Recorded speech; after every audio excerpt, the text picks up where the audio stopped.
Assalamu alaikum, namaste, hotep, shalom alaikum, peace.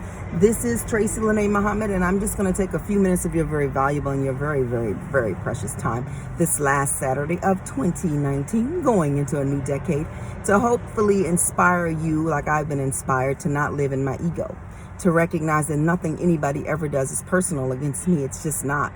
When I live in my ego, I think it's against me because my ego is telling me, girl, it's all about you, boo-boo, when it never is.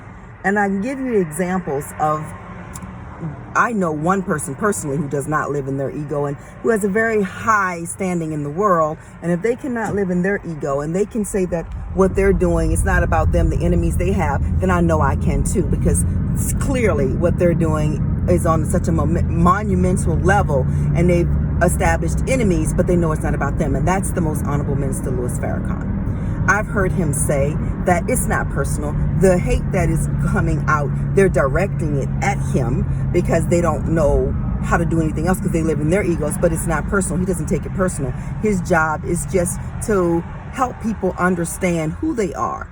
And even if you don't fall in the ranks of the Nation of Islam, if you have any religion, you know that evil definitely wants to live. And if evil wants to live, it has to find hosts, and hosts come in bodies because we take bodies on. But he doesn't take it personal because he understands the 4 agreements. And that second one, don't take anything anybody does personal. When you take things personal, it's because you're living in your ego. I know because I was there.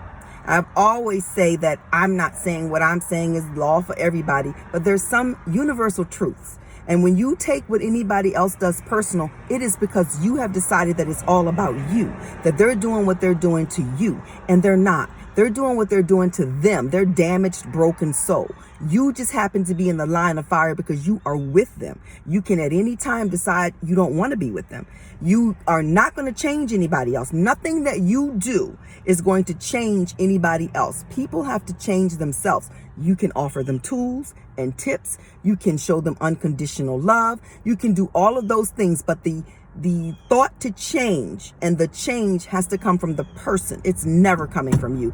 That's your ego. If you think you making anybody do anything, even our children, we're not making them do anything. They just have decided when they're very little and they do something and we spank them or we give them a discipline that they don't want that discipline. So they stop doing that because they don't want the discipline, not because you made them do it, but because of the discipline that you are enacting. And some children are so strong-willed, even the discipline don't make them stop. They just keep doing what it is they want to do. I call those extreme free spirits to one end, and sometimes we have to learn balance. But anyway, I really just I'm in between classes, so the weather is beautiful. This last Saturday of a decade is absolutely beautiful. And I just wanted to share with you my morning meditation thoughts, which were nothing is ever personal. Nobody is ever doing anything to you. You are accepting what they're doing. When you decide not to accept it, when you decide, you know what, you keep doing that, go find another host. That's what's going to happen. It's personal because it's your ego and you've decided to make it personal, but it's never about you. Even the things you do to other people, they're not about them. It's about you and your brokenness. So when you can decide that you are not going to live in an ego state, you will recognize that not only is people not doing anything to you personally, that you have a choice at any time. I go on the Red Table Talk every day. I'm kind of thinking I'm getting obsessed with it, but I'm learning and growing as I grow my gift of being an energy consultant. I'm looking and studying the world, and what I'm recognizing is the breakdown in communication is real. Somebody will say, I am a cat. Somebody else will come back and read, how you call yourself a duck? You ain't no duck. They didn't say that. They're projecting onto others, but it's amazing to see. And I'm not just kind of like trying to be funny, haha. I'm serious at the way the communication breakdown comes in when somebody says one thing and somebody comes in and completely says something else, and then the whole conversation goes in that direction. It's like that telephone game that you play when one person starts saying something and then it goes around the room, and by the time it gets back to the person, it's not the same. That's what's happening in the world. And it's not personal. It's just that we each are speaking from where we are in life.